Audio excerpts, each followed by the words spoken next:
Okay, it's just thinking about what to do.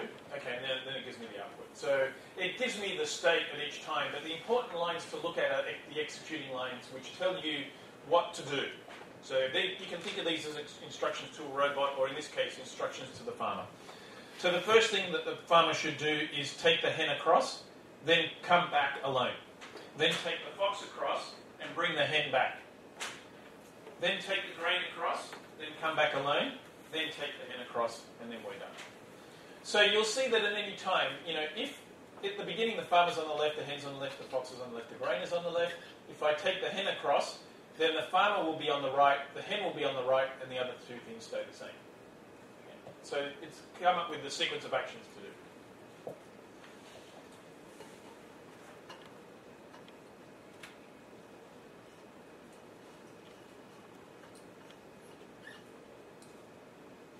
Okay, so let's have a look at this grocery problem. Now, in the grocery problem, I have a robot which has to do the shopping for you. And in the shopping, there's a certain number of aisles, and within the aisles there are certain shelves. So when it needs to go from one aisle to the next, obviously the robot has to go to the end of the aisle in order to go to the next aisle. Now, in the store, there are I've only put two objects here, you could have many. Milk, which is contained in aisle 2 and shelf 4, and chocolate, which is in aisle 7, shelf 8. Now, in the Fluence, I have the location of the robot, I have the grocery list, the things that the robot needs to buy, and I have what's in the trolley of the robot. Okay, there are some abbreviations here which we could skip over. At the beginning, I'm at 00. I need to buy milk and chocolate, and the contents of the trolley are empty.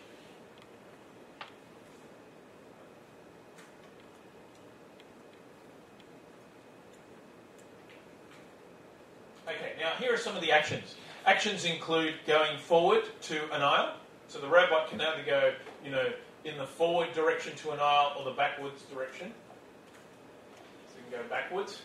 It can only go forwards and backwards if it's at the end of an aisle, and like in the backward direction, its aisle location is bigger than where it needs to go to. So we go backwards if it's gone past where it needs to be. And this is how the location of the shelf is updated. The robot location is updated, sorry. It just keeps the current shelf location and the aisle that it's going to. It can also go up and down in the aisle to different shelves, and it can pick up items. So it can pick up an item if its location is the same location as where that item is located in the store. If it picks up an item, then it has to remove that item from the grocery list, so it can tick the item off, and it also has to add the item to the shopping trolley. Now, the program that we're going to use in this case is the following. Let's go to the bottom.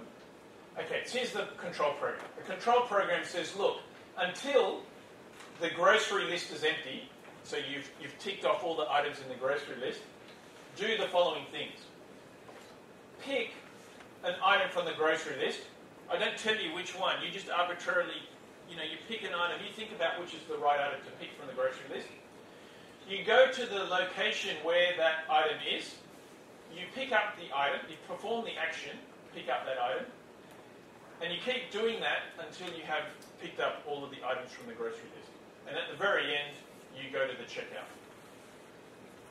Okay, now the get to location action is defined above. And to get to a location, you have to first go to the correct aisle in the shopping centre. So you've got to go to the correct aisle. And then when you've got the correct aisle, you have to go to the correct shelf within that aisle.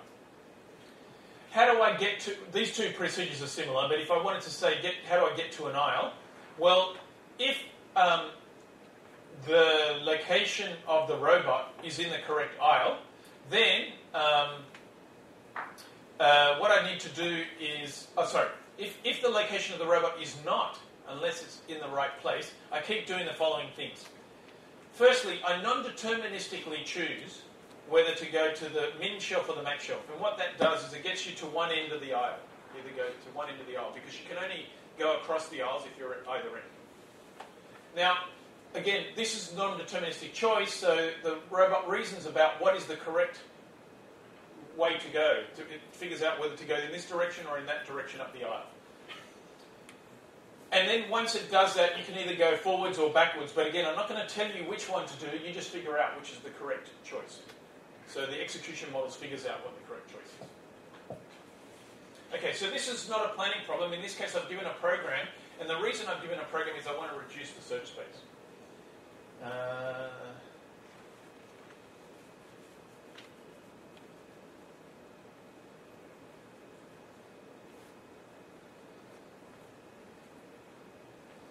Okay, so here's the program. Now, if this was a robot,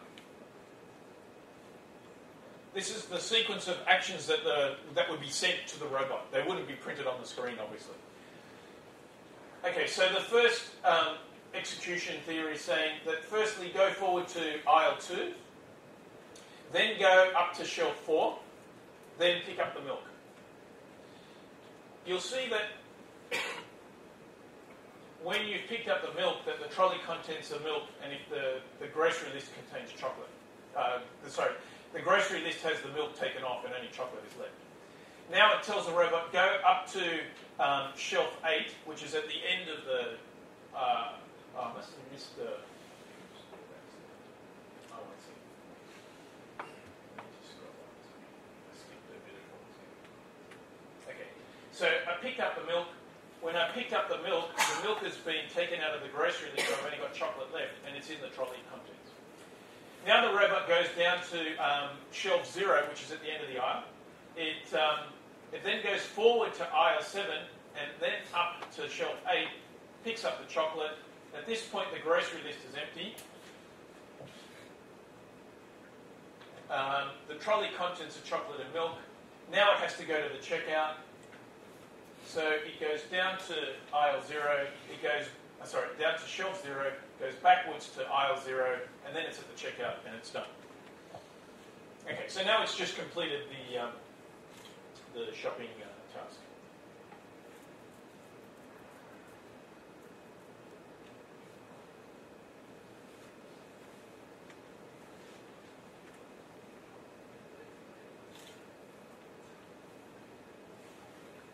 Okay, so they're two sort of abstract examples. That was the shopping world there. Let's have a look. So this is a bit of the research that's going on in my lab. I might skip over that. Let's have a look at some applications. So the first one that I have is in a research centre at my university on interactive cinema. So in this cinema, there is this cylindrical projection area, which is 10 metres in diameter and 3.5 metres high. So the audience stands in the middle of this projection area, and if I try and play the video for you, you'll see that the idea is that you project on the audience is in the middle here. You project on the outside surface. You've got stereo glasses on, and you're surrounded in 360 degrees. Now, the projects that we have are in things like cultural heritage, mining, and so on. But last year, so here's one application. So this is just a simple test game that we had. So in this case, this is just a view on one wall here. You have this thing called Blocks World, and there are cubes, there are spheres, there are tetrahedrons, and on the floor here there are holes, which are square, round, and triangular. So when the person in the cinema moves, there's a tracking system that tracks the movement of the person, and the person controls the character on the screen. So as the person moves, the character on the screen moves as well. And what the person needs to do is it needs to pick up these objects and put them in the correct hole. But then there are some other characters that also look like this, and they're controlled using this programming language, and they try and stop you from doing your task. So for instance, they kick the objects, and they push your character over. And they keep doing that to try and stop you from doing what you want to do. Now, the interesting thing about this is that there are many events, like thousands of events a minute that are occurring here, and this programming language can keep track of all of those events and still schedule what this character needs to do. Now, the other application that we had was a film that was shown at the Sydney Film Festival. And the film is an interactive film. In other words, the audience participates in the film. And it takes about 10 or 15 minutes to go through this film, depending on how good the audience are at figuring out what they have to do. So again, in this film, there are certain characters like this one here. Well, this character, you can't see it too well, but it's standing on top of an eye. The eye is what the human character, the audience controls. By moving around, the eyeball moves around. And then there are some other characters over here which try and stop this character from doing what they need to do. And again, they're controlled by this programming language. And again, there are thousands of events every minute that come through. It's quite fast. And the language is able to keep up with all of those events and plan what these characters need to do.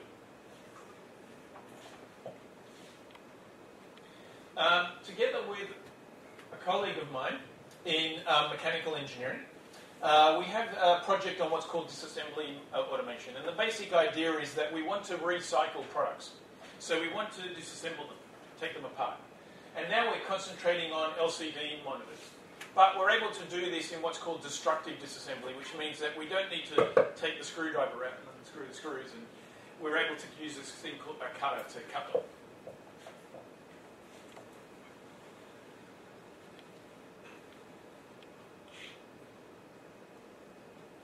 So here's a bit of video that my student took.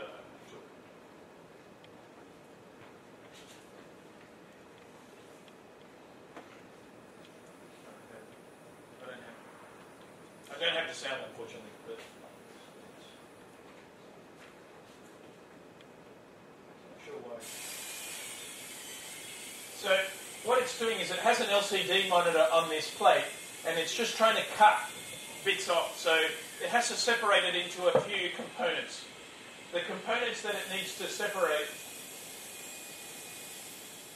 is essentially the plastic from the circuit boards from the LCD screen.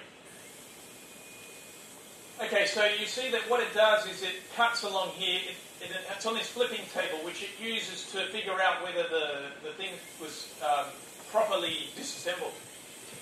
Now, there's a program written in this language which controls what this robot is doing. And what we're doing is we're also, at the same time as running this language, we're learning the program. So we're running a program, but we're also learning it. So we're modifying the program. So you can see here that it's having trouble removing this component. So it says, okay, I haven't seen this monitor before, and what I would normally do doesn't work. So I'm going to ask the operator to tell me what to do. And there's another separate sort of GUI interface where the operator says, no, look, you shouldn't have done that. You shouldn't have cut there, but you should have cut over here instead. And so it learns the program as it goes, and slowly it will disassemble the product.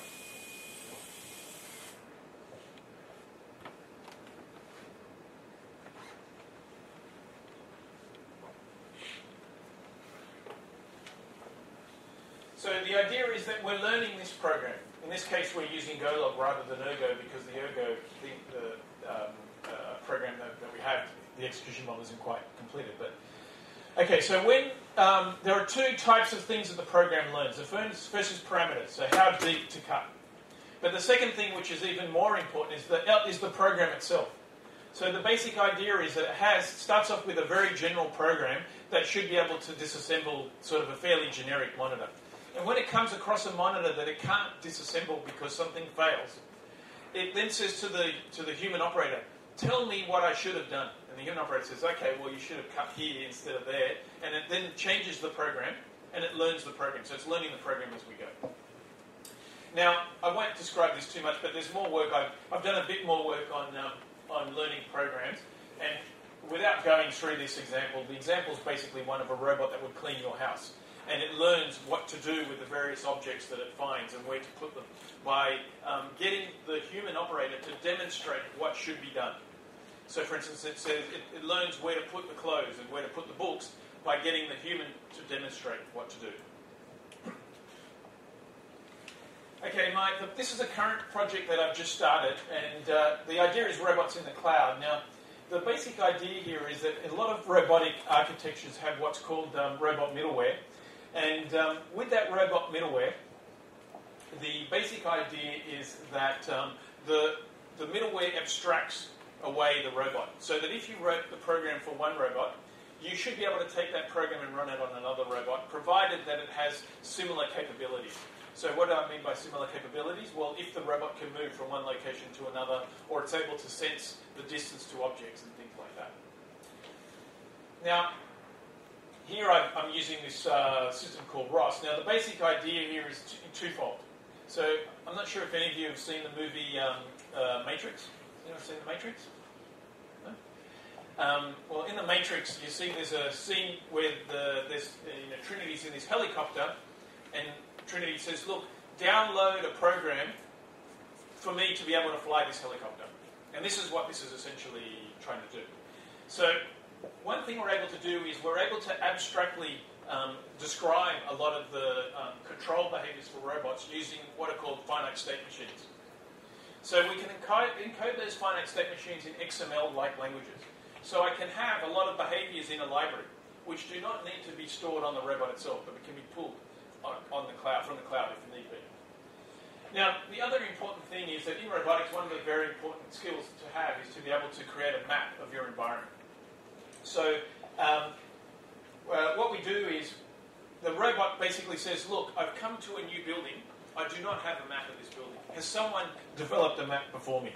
If there's a map already there, then it's going to pull the map from the cloud. And if there is no map there, then it will pull the mapping algorithm to map the environment. Okay, again, I have a short video. I think this clock is wrong, right? It's a bit slow. So I'm going to finish in 5 minutes.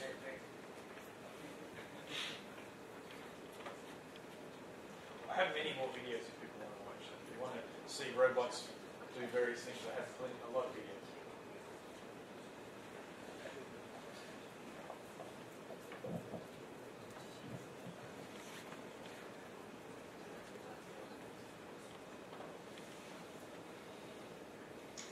Okay, so this is just a simulation in ROS. So here I have my home. This is a home environment with a kitchen, with the bedrooms, the bathroom and so on. Down here is the speech, it's just a simulation of like the speech. Here it's just a person typing in the commands, but this would be spoken to the robot. Here I have what the laser rangefinder, the main sensor on this robot is a laser rangefinder. And here I'm trying to construct a map of the environment as I go. So the basic idea comes from a competition called RoboCup at Home. In RoboCup at Home, you have a domestic robot in the house. The first thing you need to do is take the robot around the house and show it what the house looks like. So it builds up a map of its environment as it goes, and this is the map that it's building up. So this is just a very simple Voronoi graph of the environment which it gets from the laser scan. Now here, the red object here is the robot, the blue object here is the human that's taking the robot around.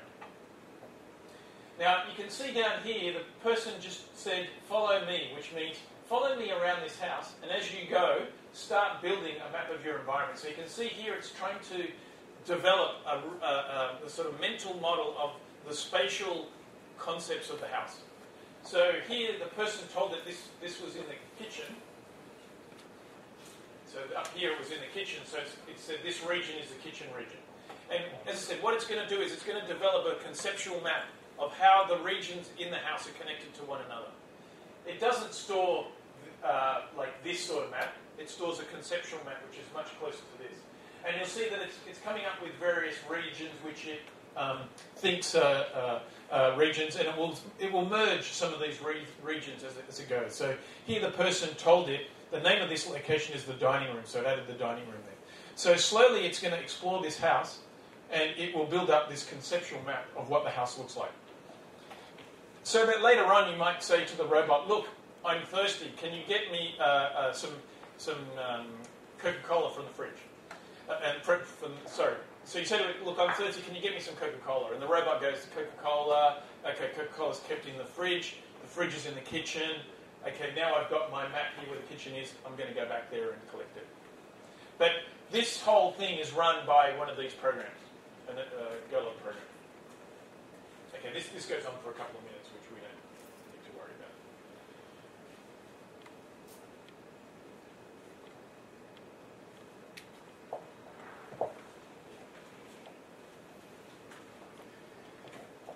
Okay, I'll go over this one quickly. So this is another sort of interesting problem, which was again done in the Robot Cup at Home project. So you have a robot, and you tell the robot, look, go to the kitchen and get the red cup from the table.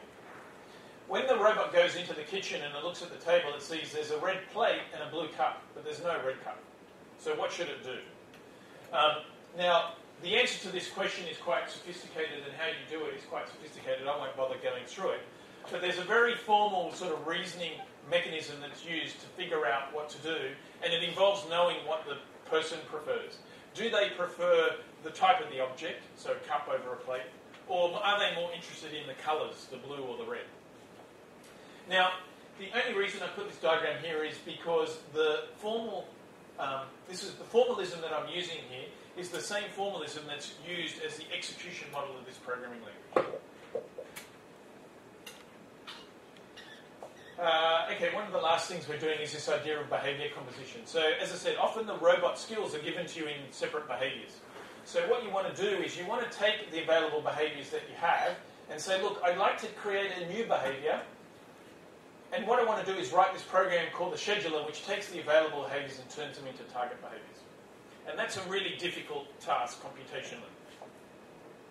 So together with a student, I have some work on this, and I'll do this example quite quickly. The environment, which we won't look at too closely here, describes the restrictions that the world places on what you can do.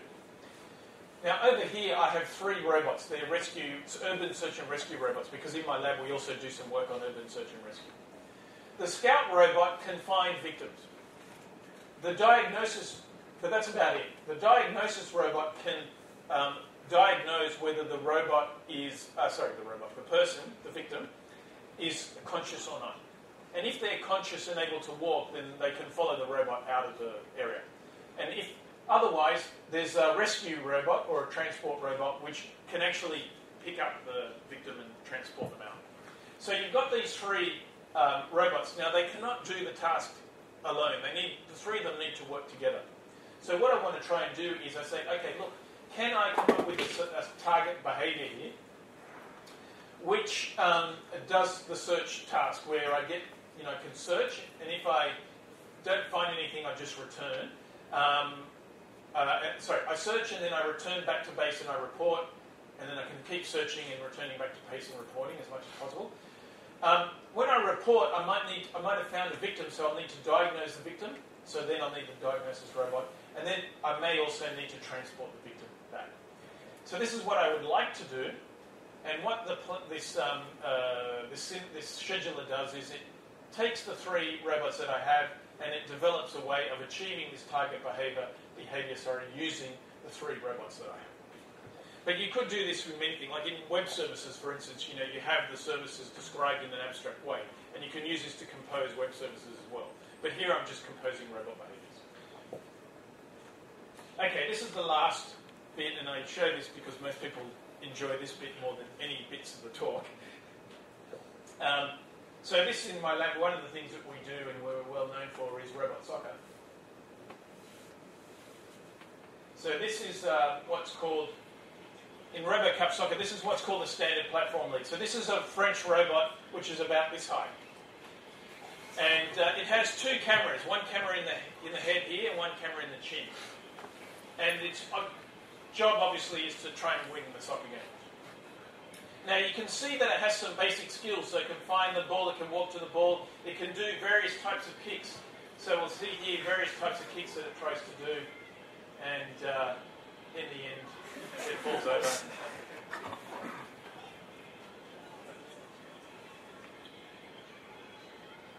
And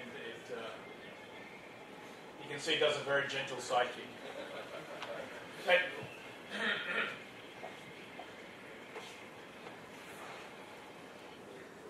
Okay, I'm going to just quickly show that again because I know you enjoyed it so much. This one, no, this one isn't. Yeah, no, it's not. But it is all autonomous. So all the code is running on this robot. So there's no external machines here.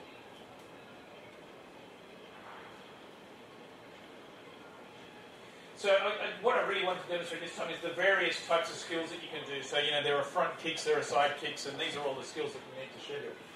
Now, in this particular competition, we're not running Golog here, but again, the idea is that you have some layers. And the top layer is a strategy layer, which we currently, while the rest of the robot here is programmed in C++, the strategy layer is done in Python. And we want to replace that strategy layer with a Golog Ergo strategy layer. Now, I have done this with a Sony dog robot before, but the problem is the computational resources required is quite large. Now, with these particular robots, the computational, the CPU speed is a lot faster. So we're actually able to do a lot more processing here. So what we'd like to do is replace the Python behaviors that we currently have with Golog behaviors. And again, even when we write the Python behaviors, they're done by encoding them as finite state machines. So this is sort of the direction that we want to go. Okay, so just to give you a bit of an idea, this type of language, Golog and Ergo and so on, they're not the only types of languages that you find out there that I would call AI languages. There are a lot of other experimental languages, particularly ones that do probabilistic reasoning, built into the language. So that means you don't have to write your own code to do probabilistic reasoning. They're built into the language and are part of the execution model. Most of them encode some sort of Bayesian reasoning.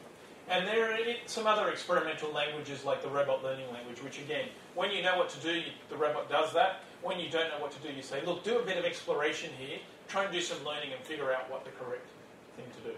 So this is a whole area of research which is emerging, where the languages that are coming out of this, you don't have to write the code yourself anymore. A lot of the features are built into the programming language itself. A lot of the problem-solving techniques. Okay, so just quickly wrapping up. So what we've tried to do is take a lot of the methodology that's been developed in formal symbolic AI, particularly in what's called AI planning, and used it to develop a programming language for controlling intelligent agents like robots, virtual characters, etc., that you can work in complex environments. Now, of course, they rely on you having built up the lower levels of the hierarchy. Now, the language itself uses this idea of combining planning and heuristics. So where you know what to do, you tell the robot what to do. Where you don't know what to do, you just tell it to do some planning. Now, just to give you an idea, like planning technology has been successfully applied in various places. Logistics problems quite commonly, but also by NASA in planning some of the satellite missions and space exploration missions that it has. So if you have any questions, then I'd be very, very happy to answer them. It's time to open our interaction with the models. Any question? We shall do next question, especially for our PhD student.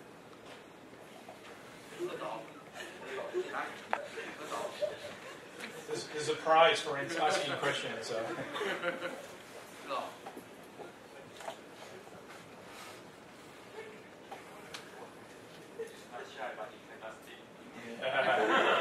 That's okay. My Mandarin is quite good. Yeah.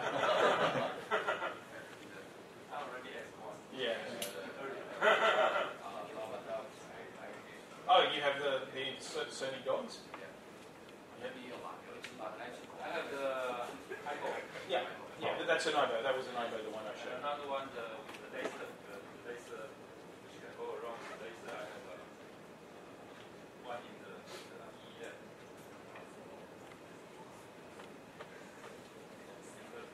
How do I? Yeah, how do I? Oh, you have this one? Yeah. Oh, Pioneer. It won't work. Oh, no. Because the student don't know how to use it. Yeah. We have that problem too. Very expensive one. Yes. Yeah. This is the same. This is like a similar. Yes. Can we design some, just like punishment if it's funny they are for push the robot or carefully make something try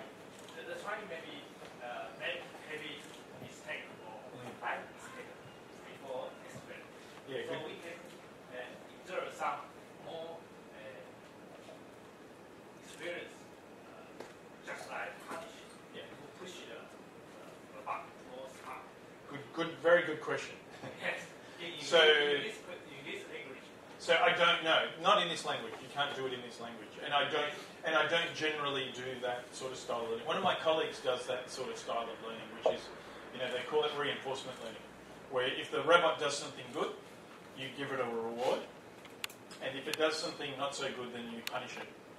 And it learns by trying to maximise the rewards that it gets. I don't use that technique because the search space is usually quite large, and the technique would take a long time. So I use, at the moment I'm just using this demonstration technique, where you get the human expert to demonstrate what you should do. And then the program is learnt through the demonstration by the human expert. And again, the reason I do that is because a lot of these environments are quite complex. It's quite difficult to do that type of learning because usually there are a lot of behaviours that you can do, and so the search space is quite large. And so I think in practical terms it's quite difficult to do it. Yeah. I can show you some, I'm not sure how much time you want to have, but I have a lot of videos of robots doing what you're suggesting. Let me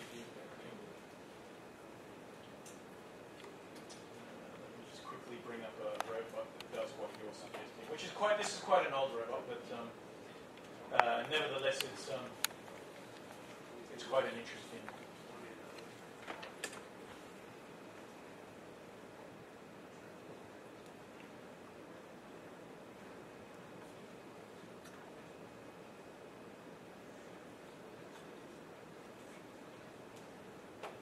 Okay, this is quite an old video from a student of mine. This is this is an insect robot. And this leg, and this leg move do the same action, and these three legs do the same action. So here, this robot is trying to learn to walk. It has a mouse at the back here, and it's trying to learn to walk by this technique that you're saying. If it moves the mouse forward, it gets a reward.